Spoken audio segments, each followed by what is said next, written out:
trend across social media this morning. An Arizona man is having to pay $200,000, over $200,000, after he accidentally started a fire at his wife's gender reveal party. And when you see that story, you'll remember that fire. It was huge. Digital journalist Nia Wesley is live right now from the newsroom to keep us updated on today's stalkers. Nia, good morning. Good morning, guys. So you guys know gender reveal parties are a huge thing. People, they have huge parties for them. And I know you guys have seen like maybe the blue powder, the pink powder. Well, this Arizona man, he wanted to do it big and he almost did it too big.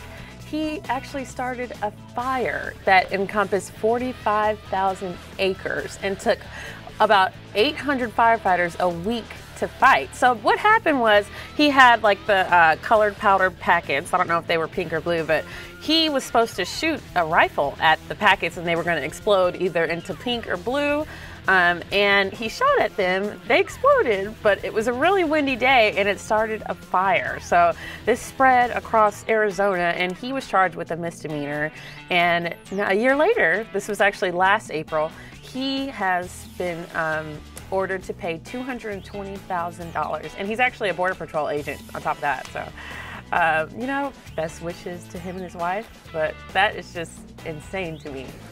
Yeah, and you know the fine is obviously huge, $200 and something thousand. On top of that, he has to live with the guilt of what happened because that destroyed a lot of places. It did. It destroyed a huge amount of places.